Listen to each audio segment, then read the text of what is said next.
লন্ডনে আজ Kings Charles Harmony award নেবেন প্রধান উপদেষ্টা। কাল বৈঠক তারেক রহমানের সাথে।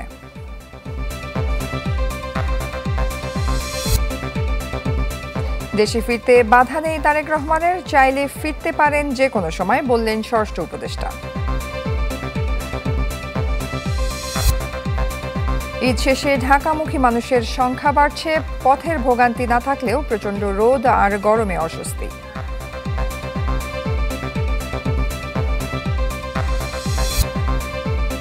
কারারক্ষীরা জড়িয়ে পড়ছে অপরাধে, ঠেকানো যাচ্ছে না বন্দীদের মাদক ও মোবাইল ফোন ব্যবহার।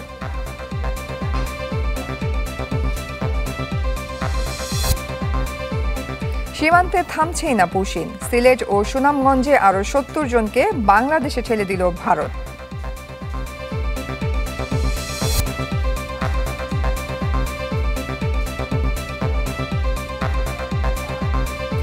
আমন্ত্রণ চ্যানেল 24-এর দুপুর ১টার খবরে। শুনছিলেন প্রেসিডেন্সি ইউনিভার্সিটির সংবাদ শিরোনামগুলো। আপনাদের সাথে আছি আমি Roksana Jui. RFL kitchen sink, স্বাস্থ্যকর কিচেনের চিরস্থায়ী সমাধান। আজ ব্রিটেনের মর্যাদাপূর্ণ পুরস্কার the King's Charles Harmony Award গ্রহণ করবেন প্রধান উপদেষ্টা ডক্টর মোহাম্মদ ইউনূস। লন্ডনে সেন্ট জেমস প্যালেসে আনুষ্ঠানিকভাবে এই সম্মাননা তুলে দেবেন রাজা তৃতীয় চার্লস। এই উপলক্ষে প্রধান উপদেষ্টাকে অভিনন্দন জানান বাংলাদেশে নিযুক্ত British high commissioner Sarah Cook. বিশ্ব শান্তি, সম্প্রীতি ও সহমর্মিতার অবদানের স্বীকৃতি হিসেবে দেয়া হয় এই পুরস্কার। এর আগে জাতিসংঘ মহাসচিব বান কি মুনকে দেয়া হয়েছিল এই সম্মাননা। সেই সাথে 4 দিনের সফরের তৃতীয় দিনে আজ বেশ কিছু বৈঠকে অংশ নেবেন প্রধান উপদেষ্টা। বাকিংহাম প্যালেসে দেখা করবেন রাজা তৃতীয় চার্লসের সাথে। এছাড়া ওয়েস্টমিনস্টারে হাউস অব কমন্সের স্পিকার স্যার লিন্ডসে হলির সাথে বৈঠক করবেন ডক্টর ইউনূস। আগামীকাল 13 জুন বিএনপির ভারপ্রাপ্ত চেয়ারম্যান তারেক রহমানের সাথে বৈঠক করবেন নোবেলজয়ী অর্থনীতিবিদ। যুক্তরাজ্য সফরের দ্বিতীয় দিন বেশ কিছু বৈঠক করেন প্রধান উপদেষ্টা ডক্টর মোহাম্মদ ইউনূস। দিন শেষে রাজা তৃতীয় চার্লসের আমন্ত্রণে অংশ নেন নৈশভোজে। সংবাদ সম্মেলনে ব্রিটিশ প্রধানমন্ত্রী দেশে নেই এমন তথ্য আগে জানালেও ভুল স্বীকার করেন প্রেস সচিব শফিকুল আলম। 4 দিনের সফরে লন্ডনে উপদেষ্টা ডক্টর মোহাম্মদ ইউনূস। রাজনীতিক, কূটনীতিক সহ বিভিন্ন মহলের সাথে চলছে একের পর এক বৈঠক। বুধবার সফরের দ্বিতীয় দিনটি শুরু করেন যুক্তরাজ্যের জাতীয় নিরাপত্তা উপদেষ্টা জোনাথন পাওয়েলের সাথে বৈঠকে। আলোচনায় গুরুত্ব পায় পাচার হওয়া সম্পদ পুনরুদ্ধার, রোহিঙ্গা সংকট, সাম্প্রতিক ভূরাজনৈতিক পরিস্থিতি। আমাদের রোহিঙ্গা ক্রাইসিস একটা বড় ইস্যু, সেটা নিয়ে আলাপ হয়েছে। বাংলাদেশের ডেমোক্রেটিক ট্রানজিশন নিয়ে আলাপ হয়েছে। আমাদের যে অ্যাসেট রিকভারি $234 বিলিয়ন মতো বাইরে চলে গেছে, সেই টাকাটা আমরা কিভাবে রিকভার করব, সেইগুলো বিষয়ে আলাপ আলোচনা হয়েছে। বিকেলে ব্রিটিশ পার্লামেন্টে যুক্তরাজ্যের ব্যবসা ও বাণিজ্য বিষয়ক মন্ত্রী জোনাথন রেনল্ডসের সাথে বৈঠক করেন প্রধান উপদেষ্টা, যাতে আলোচনা হয় দুই দেশের মধ্যে বাণিজ্য ও বিনিয়োগ সম্প্রসারণ, টেকসই উন্নয়ন ও শিল্প খাতে অংশীদারিত্ব নিয়ে। জোনাথন রেনল্ডস হচ্ছে ইউকের স্টেট সেক্রেটারি অফ স্টেট। উনি ট্রেড এগুলো, ইনভেস্টমেন্ট এগুলো ইস্যু দেখেন। ওনার সাথে আলাপ হলো যে বাংলাদেশে কিভাবে ট্রেড অ্যান্ড ইনভেস্টমেন্টটা বাড়ানো যায়, ব্রিটিশ ইনভেস্টরদেরকে কিভাবে আরো উদ্বুদ্ধ করা যায়, তারপরে আমরা কিভাবে ডিজিটালাইজেশন কাজগুলো কিভাবে এগিয়ে নিতে পারি। ব্রিটিশ প্রধানমন্ত্রী দেশে নেই এমন তথ্য আগে জানালেও সংবাদ সম্মেলনে নিজের ভুল স্বীকার করেন শফিকুল আলম। কালকে আমি একটা প্রেস কনফারেন্সে বলেছিলাম যে ইউকের একজন ব্রিটিশ পার্লামেন্টের এমপি বলেছিলেন যে কেয়ার স্টারমার সম্ভবত কানাডায় গিয়েছেন। এই এটাকে অনেকে মিস ইন্টারপ্রেট করেছেন। আমি বলেছি যে সম্ভবত, পুরো বিটিভিতে যে ভিডিওটা আপনারা যদি দেখতেও পারেন। তো তারপর এটা আমার একটা মিস্টেক হয়েছে। আমরা পরবর্তীতে যখন দেখলাম যে এটা আমরা কারেক্ট করেছি যে না, উনি এখানে আছেন। সন্ধ্যায় লন্ডনের সেন্ট জেমস প্যালেসে আয়োজিত রাজকীয় নৈশভোজে অংশ নেন প্রধান উপদেষ্টা। কিংস ফাউন্ডেশনের 35তম বার্ষিকী উপলক্ষে এ নৈশভোজের আয়োজন করেন রাজা তৃতীয় চার্লস। আশ্বাস চৌধুরী, চ্যানেল 24। স্বরাষ্ট্র উপদেষ্টা মোহাম্মদ জাহাঙ্গীর আলম চৌধুরী বলেছেন, তারেক রহমানের দেশে ফেরা নিয়ে কোনো বাধা নেই, চাইলে তিনি যে কোনো সময় দেশে ফিরতে পারবেন। সকালে গাজীপুরের সাংবাদিকদের প্রশ্নের জবাবে এসব বলেন স্বরাষ্ট্র উপদেষ্টা।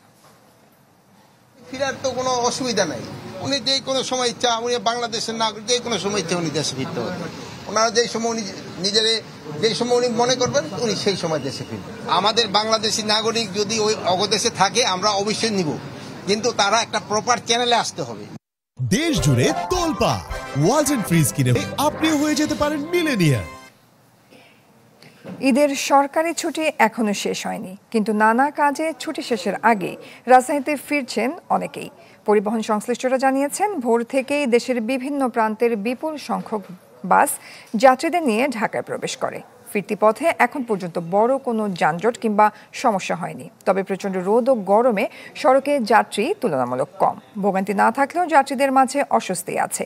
এদিকে কমলাপুর স্টেশনে সকাল থেকেই প্রতিটি ট্রেন সময় মতো পৌঁছেছে, ছেড়েও গেছে ঠিকঠাক। এছাড়া লঞ্চ টার্মিনালগুলোতেও বাড়ছে ঢাকামুখী যাত্রীদের ভিড়।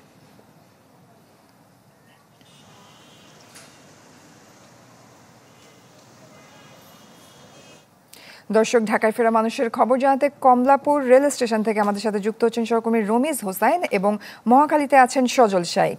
চলে যাচ্ছি আমরা শুরুতেই রমিজ হোসাইনের কাছে। রমিজ, রেলপথে ঢাকায় ফেরা মানুষরা কি বলছেন, কেমন সংখ্যা দেখতে পাচ্ছেন তাদের? অনেকটা স্বস্তি নেই যারা আজকে বা এর আগে যারা এসেছেন ঈদের পরে যে ট্রেন যাত্রা, আজকে যেহেতু চতুর্থ দিন, অনেকটা স্বস্তি নেই তারা এখানে আসতে পারছেন। তো আসলে কালকে এবং পরশু দিন গেলে বোঝা যাবে যে যাত্রীদের চাপটা আসলে কেমন। আমরা এর সাথে কিছুক্ষণ আগে কমলাপুর স্টেশনের যিনি ম্যানেজার আছেন তার সাথে কথা বলেছিলাম, তারা বলছেন যে তারা মোটামুটি প্রস্তুত আছেন, কারণ তাদের অতীত অভিজ্ঞতা বলছে যে যেহেতু 14 তারিখে ছুটি শেষ হবে, অর্থাৎ শুক্র এবং শনিবার একটি বড় ধরনের চাপের তারা সামনাসামনি হবে। তবে স্বাস্থ্যবিধির বিষয় আসলে বলছেন যে প্রতিটা ট্রেনের ভেতরে আসলে যে মাইকিং আছে এবং প্রতিটা যেই প্ল্যাটফর্মগুলো রয়েছে সেখানে আসলে সাধারণ যাত্রী যারা রয়েছেন তাদেরকে সচেতন করার জন্য, বিশেষ করে করোনা মহামারীর প্রকোপ যেহেতু কিছুটা বেড়েছে, তো মাস্ক ব্যবহার এবং যে ব্যক্তিগত নিরাপত্তা সেইটি যাতে তারা নিয়ন্ত্রণ করে চলে এবং কিছুটা দূরত্ব মেনে চলে, সেই বিষয়গুলো আসলে এখান থেকে তাদেরকে বলা হচ্ছে। এবং রেলওয়ে দায়িত্বপ্রাপ্ত যে সমস্ত টিকিট কালেক্টর বা পরিচালক রয়েছেন তারাও আসলে কিছুটা দায়িত্ব নিয়েই যাত্রীদেরকে বলার চেষ্টা করছেন বা বলার চেষ্টা করবেন যাতে তারা কিছুটা দূরত্ব অবস্থান করে এবং যেই মাস্ক ব্যবহারের বিষয়টি তারা বলছেন। আর এখন পর্যন্ত যাত্রীদের কিন্তু সেরকম উপচে পড়া ভিড় আমি লক্ষ্য করিনি। যতগুলো ট্রেন সকাল থেকে এখানে এসেছে এবং যতগুলো ট্রেন ছেড়ে গেছে, প্রতিটা ট্রেনে যাত্রীরাই কিন্তু অনেকটা স্বস্তি নিয়ে এসেছে, কিন্তু শুধুমাত্র গরমের কারণে কিছুটা অস্বস্তি রয়েছে। এবং ট্রেনে কোনো ধরনের শিডিউল বিপর্যয় নেই এখন পর্যন্ত এবং কোনো ধরনের ঝক্কি ঝামেলা ছাড়াই আসলে এই যে ঈদ যাত্রা তারা সম্পন্ন করতে পেরেছেন। যেমনটি তারা শুরুতেই ঈদ যাত্রার শুরুতে যখন যারা তাদের নিজ নিজ গন্তব্য গেছেন তখন যতটা স্বাচ্ছন্দ্যে গেছেন, ঠিক ফেরার পথেও ঠিক ততটাই তারা স্বাচ্ছন্দ্যে ফিরছেন। এখন আসলে যেহেতু আরও 2 দিন বাকি আছে এবং সরকারি ছুটির একদম শেষের পর্যায়ে, তো ধারণা করা হচ্ছে এই সময়টাতে যাত্রীর চাপ আরও কিছুটা বাড়বে। তো এর মধ্যে কিন্তু বেশ কিছু অতিরিক্ত ট্রেন সার্ভিস, যেটা ঈদের স্পেশাল ট্রেন যেগুলো চলাচল করছে, তো সব কিছু মিলিয়ে কমলাপুর রেল স্টেশনের চিত্র যদি বলি, এখন পর্যন্ত যাত্রী যারা রয়েছেন তারা অনেকটা স্বস্তি নিয়েই আসতে পারছেন রাজধানীতে এবং যারা এখান থেকে যাচ্ছেন তারা অনেকটা স্বস্তি নিয়ে ফিরতে পারছেন। তো এই ছিল এখান থেকে সবশেষ তথ্য আমার কাছে। জয়ী রমিজ, ধন্যবাদ আপনাকে। দর্শক, এবার সড়ক পথের খবরাখবর জানবো। সজল সাইক আছেন আমাদের সাথে। সজল, সড়ক পথে যাত্রীদের চাপ কেমন দেখছেন আর যাত্রীরা এই যাত্রা নিয়ে কি বলছে? জয়ী, আসলে সকাল থেকে যেই তথ্যটি জানাচ্ছিলাম যে যারা গ্রামে গিয়েছে পরিবারের সাথে ঈদ করতে, তারা কিন্তু আবার আজকে ঢাকায় প্রবেশ করছে। এই সংখ্যা কিন্তু বলা যায় যে তুলনামূলক ভালো, অর্থাৎ ভালো বলতে যাত্রীর চাপ রয়েছে। তবে আমরা যে জিনিসটি লক্ষ্য করেছি, সাধারণ মানুষ যেটি বলছে যে রাস্তায় আসতে অর্থাৎ সড়ক পথে তাদের ঢাকা প্রবেশ করতে খুব একটি ভোগান্তি পোহাতে হয়নি। যেটি পোহাতে হয়েছে সেটি হচ্ছে ওয়েদারের কারণে, অর্থাৎ রোদ আর গরমের কারণে তাদেরকে একটি অস্বস্তিকর পরিস্থিতির মুখোমুখি হতে হয়েছে। এছাড়া যদি বলি যে আসলে মানুষদের সাথে আমরা কথা বলেছি, তারা যেটি বলছে যে আসলে তারা যেখান থেকে ঢাকা প্রবেশ করছে, অর্থাৎ তাদের যেই যেই গ্রামের বাড়ির যে স্টেশন সেখানে মূলত যাত্রীদের চাপ রয়েছে। তবে ঢাকার যেই প্রেক্ষাপট সেটি হচ্ছে যে ঢাকার যে মানুষ বিভিন্ন জায়গায় নামে সেটি হচ্ছে তাদের সুবিধা মতো নিজ নিজ জায়গায় তারা বাস থেকে নামে। সেক্ষেত্রে বাস স্টেশনে যে ভিড় হবে বিষয়টি এমন না, কিন্তু আমরা যেটি লক্ষ্য করছি যে ঢাকামুখী যেই দূরপাল্লার যে বাস রয়েছে সেটি কিন্তু প্রবেশ করছে এবং সেই সংখ্যাটি কিন্তু অনেক। অর্থাৎ আমরা যদি আরও একটু বিস্তারিত বলতে যাই সেটি হচ্ছে যদি ট্রেনের দিকে লক্ষ্য করি যে ট্রেন স্টেশনে যেই ভিড়টি রয়েছে সেই ভিড় কিন্তু ঢাকার স্টেশনে আমরা দেখতে পাইনি। তবে আসলে মানুষ প্রবেশ করছে ঢাকায়, তারা বিভিন্নভাবে প্রবেশ করছে, রাজধানীতে প্রবেশ করছে এবং রাজধানীর বিভিন্ন স্টেশনে নেমে তারা তাদের নিজ নিজ গন্তব্যে তারা চলে যাচ্ছে। জয়ী, সজল, ধন্যবাদ আপনাকে। দর্শক, রেলপথ এবং সড়ক পথে যাত্রীদের ফেরার খবরাখবর শুনছিলাম। একটা সেলফি। আপু এখন কিছু খাওয়াও। এখন ইভিনিং এ চরম ক্রেভিং, চাই কিছু এক্সাইটিং, মিস্টার নুডলস হয় কুকিং, টেস্টটা হয় amazing, mister noodles amazing test, mister noodles enjoy the best, mister noodles amazing test, mister noodles, mister noodles, mister noodles. কখনো কারা কর্তৃপক্ষের চোখ এড়িয়ে, কখনো বা যোগ সাজসে কারাগারে মোবাইল ফোন ব্যবহার করেন বন্দীরা। এছাড়া দেদারসে চলে মাদক বেচাকেনা ও সেবনও।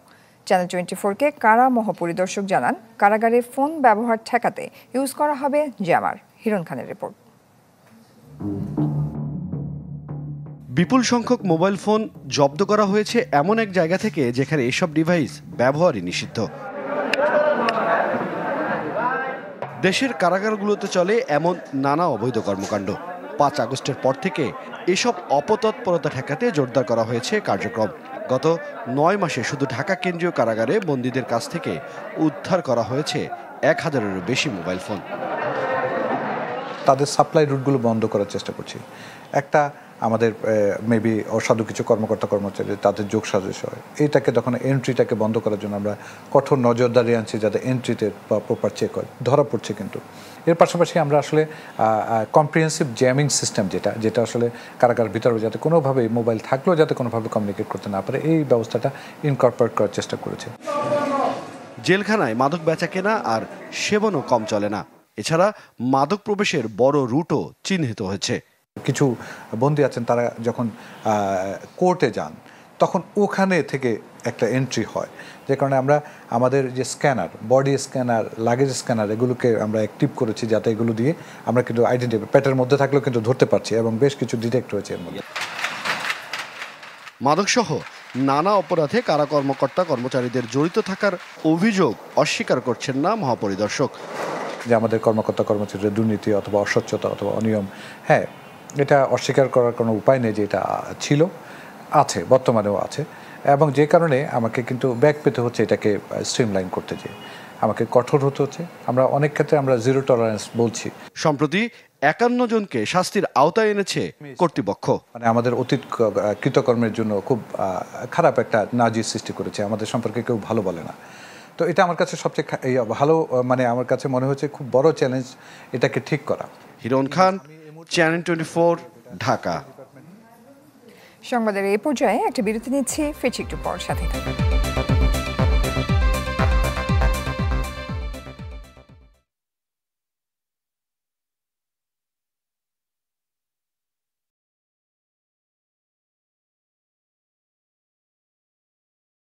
আবারও ফিরলাম দুপুর 1টার খবরে। সিলেট ও সুনামগঞ্জ সীমান্ত দিয়ে বাংলাদেশে অনুপ্রবেশের সময় 70 জনকে আটক করেছে বিজিবি। বৃহস্পতিবার ভোরে সিলেটের কোম্পানিগঞ্জ ও জৈন্তাপুর সীমান্ত দিয়ে বাংলাদেশে অনুপ্রবেশের সময় 53 জনকে আটক করা হয়। এদের মধ্যে 17 জন পুরুষ, 14 জন নারী ও 22 জন শিশু রয়েছে। তারা সবাই কুড়িগ্রাম ও লালমনিরহাটের বাসিন্দা। এদিকে সুনামগঞ্জের সনবাড়ি সীমান্ত দিয়ে অবৈধভাবে বাংলাদেশে প্রবেশের সময় আরও 17 জনকে আটক করেছে বিজিবি।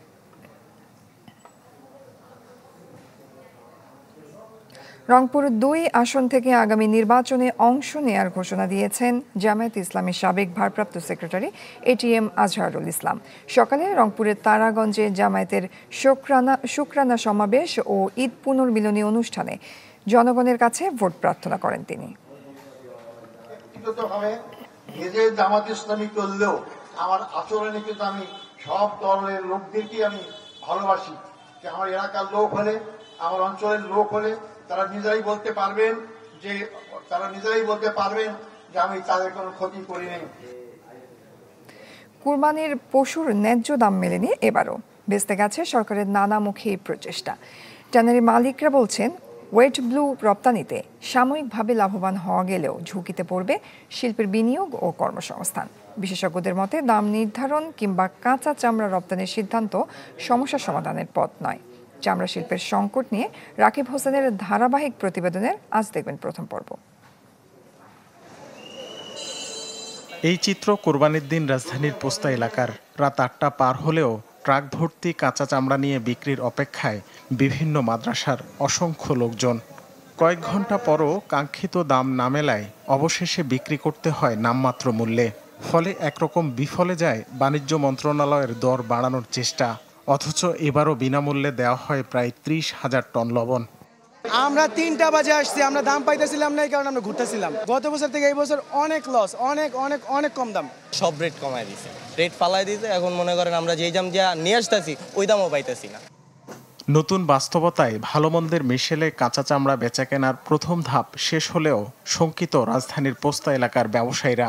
তাদের মতে এবার বেড়েছে লবণের দাম ও আনুষঙ্গিক ব্যয়, সেই সাথে ট্যানারি মালিকদের কাছে পাওনা ছাড়িয়েছে ৬০০ কোটি টাকা। ফলে বাড়তি দাম পেতে ওয়েট ব্লু রপ্তানি সহজ করার পক্ষে তারা। আমার এখানে সর্বনিম্ন ২০ ফুট আছে, উপরে আছে ৬০ ফুট। আশা করি তো ৪৫ থেকে ৫০ টাকা ফুট পাবো। সরকার তো অনুমতি দিয়েছে, ট্রেনের মালিক করতে দিয়েছে। আমি ওয়েট ব্লু করলে ৩ মাসের ভিতরে, ৩ মাসও লাগবে না, ৩ মাসের ভিতরে টাকা বের করে নিয়ে চলে আসবে। ট্যানার্স অ্যাসোসিয়েশনের হিসাবে কাঁচা চামড়া থেকে প্রতি বর্গফুট ওয়েট ব্লু তৈরিতে সব মিলিয়ে ব্যয় হয় অন্তত ৭০ থেকে ৮০ টাকা, আর রপ্তানি মূল্য ১০০ টাকা পর্যন্ত। ফলে সাময়িকভাবে এতে লাভবান হলেও উদ্যোক্তারা মনে করেন দীর্ঘমেয়াদে চললে কাঁচামাল সংকটে নেতিবাচক প্রভাব পড়বে পুরো শিল্পে।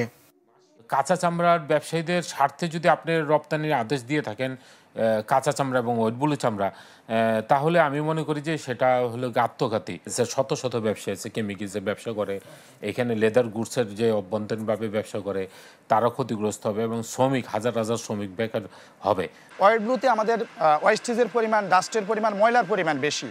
এই স্টেজটা যদি আমরা ওভারকাম করতে পারি, তারপরে পরিবেশ দূষণের আমাদের এমন কোনো কিছুই থাকে না। বিশেষজ্ঞদের মতে চামড়ার দাম নির্ধারণ কিংবা ওয়েট ব্লু রপ্তানির সুযোগ কোনোটি যৌক্তিক পদক্ষেপ নয়। আপনি যেরকম কাঁচা চামড়া নিচ্ছেন না, এটা ফেলে দিতে হচ্ছে, এটা মানে নামমাত্র মূল্যে বিক্রি করতে হচ্ছে। আপনার ফিনিশ চামড়া ঠিক একই কারণে আপনি বিক্রি করতে পারছেন না, কারণ হলো আপনার সার্টিফিকেশন নাই। আপনার ওই চাইনিজ যে আসছেন তিনি যা বলতেছেন আপনার অতি নমনীয় হয়ে তার কাছে সেটা দিতে হচ্ছে। এবছর কোরবানিতে উল্লেখযোগ্য পরিমাণে কমেছে কাঁচা চামড়ার আহরণ। রাকিব হোসেন, চ্যানেল 24, ঢাকা। সংবাদের এই পর্যায়ে আমরা একটি বিরতি নিচ্ছি, ফিরছি একটু পর, সাথে থাকুন।